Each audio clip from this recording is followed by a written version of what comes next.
Hello and welcome to Post to Post, the channel where we discuss all things hockey and all teams. We're back for another seasonal report card video, joined here by the GOAT, and we're going to talk about the Columbus Blue Jackets and their season that just took place. They had an interesting season because the previous season they went on that crazy winning streak of 15 or 16 games, and then this year they had stretches where they looked really good, stretches where they were pretty inconsistent. Bobrovsky was amazing. We're going to get into everything. I've got lots of notes here. And we're going to compare the 2016-17 season to the season that just took place and some of the numbers. And we'll get into that right now. So points in 2016-17, they had 108. This year, or the season that just passed, they had 97. That's actually a pretty big slip. They still played well. Yeah. But they started out strong and I think struggled a little bit mid-season. Mainly due to the team, not so much in net. I think Bobrovsky is pretty strong. Goals for 247 the previous year, 236 this year. Goals against 193 the previous year, 226 this year. So that's actually a pretty... Yeah, that's quite a change. That is quite a change, yeah. Power play before was 19.9%. Power play this year, 17.2. Penalty kill, 82.5. This year, 76.2. That's abysmal. Massive, yeah. Those are awful numbers. Yeah. Face-offs, 48.6. This year, 48.4. So they literally declined in every single of these major categories. And there's other categories too and stuff, but these are just the major ones that I have written down here. And that's unfortunate. It is unfortunate, but even after that, and you have more to say, they still made the playoffs. Still made the playoffs. And did they ever throw some scares into some they fans? played Washington, and I think a lot of people thought it would be a close series, but with Washington winning, and 2 games in, they beat Washington at home. In Washington. Going back home with 2 games in hand lead. I thought it was it. Yeah, absolutely. I thought they were done. I thought Washington, here they go again. This time it won't be the second round, it'll be the first round. Yeah. And it'll be Columbus that does them in. And, of course, we know what happened after that. Exactly, yeah. Here's a little interesting factoid about the Columbus Blue Jackets. Okay. I'm as old as the oldest person on the Columbus Blue Jackets. Really? I mean, I'm literally as old. The oldest person on Columbus was born the same day in the same year I was. You're kidding. So I'm literally as old. Or, yeah. Like, I don't know what time of day they were born, but...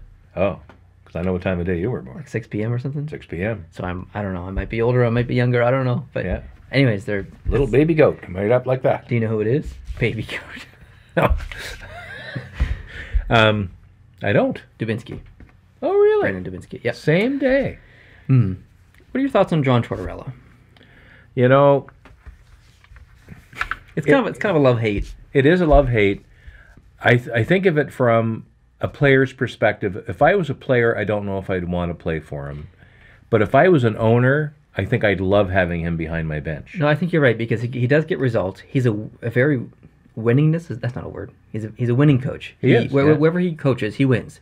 Yeah. Maybe not in Vancouver, but he does win wherever he coaches, and he does get results. But he does work his players too hard.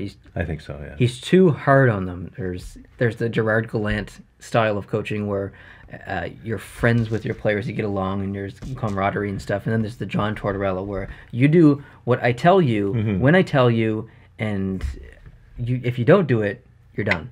And they both have success in their own way. And they do. And Torts has done great things with some pretty diverse teams. Yeah. And Gallant is showing already what that nice guy approach will do when you're a supporter of the players. And he's not only a supporter of the players in the dressing room, he's probably a supporter of the players when he goes into the boardroom, and he's talking to the owners and the management, because a coach plays a role there too. Tortorella, I think, is more of an agent of management. Yeah, and it's a good way to put it. And, you know, he likes, I think, some people are like this, and they're not people that I would fit in with well in a work environment, but some people thrive on chaos. They thrive on pressure. They like it. They may not even admit that they like it. But some people, when the going gets tough, their heart rate actually goes down because they're just sailing along. And I think Tortorella might be one of those guys. Because if his heart rate actually went up, he would have exploded a long time ago. Yeah, he's an interesting guy. Yeah. He's so like hardcore and just in your face and rude at times. Oh, yeah. But also, I can't remember if it was this past season or the previous season, their family dog died, and he was supposed to be the coach of one of the All-Star team. Yeah.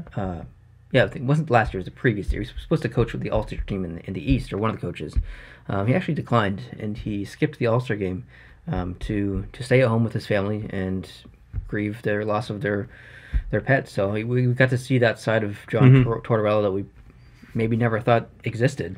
So it's cool to see the contrast. A lot of those guys that have that very tough, very aggressive exterior are even more so sensitive on the inside if you get down that far. Yeah, if you can get in there. If you can get in there, yeah, good luck. If we transition to in net, Bobrovsky was amazing. He was the only reason that they made the playoffs. His numbers, if you look at his numbers compared to the team defensively, like his statistics are pretty good. Like without his goaltending, that team doesn't make the playoffs. They 97 points. They tied New Jersey. Yeah, they're gone. That sucks to say, but they wouldn't have made the playoffs. I took the opportunity to look at their prospect pool, and I found myself on a ranking list. I can't remember if it was the Hockey News or someone else ranked every team's prospect pool going into this upcoming year. And I had already come to the conclusion before I saw the ranking that Columbus's prospect pool wasn't very good. They were actually ranked 26th in the ranking that I was looking at. And so I was looking at some of the names, and like Pierre-Luc Dubois was a third-round pick. He wasn't supposed to play in the NHL last year as much as he did. He's pretty much their number one center at this point. He came out of nowhere. He played amazing. So as far as forwards and defense, it doesn't look that great. But on the bright side, they do have some pretty good goaltending prospects. So even though this past season, the seasonal report card that we're doing, Pierre-Luc Dubois was definitely a bright point.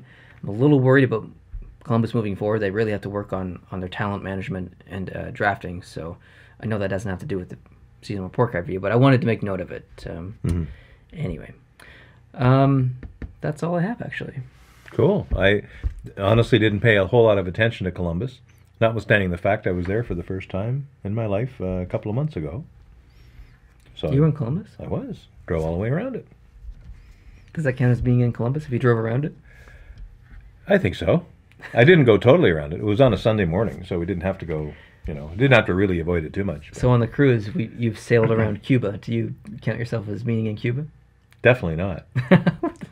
Definitely not. Same thing. But, okay, if I'm going along the interstate and, I have a digestive emergency, let's say, because I ate somewhere I shouldn't have eaten, and they helicopter me off of there and take me somewhere, I'm going to Columbus. That's true.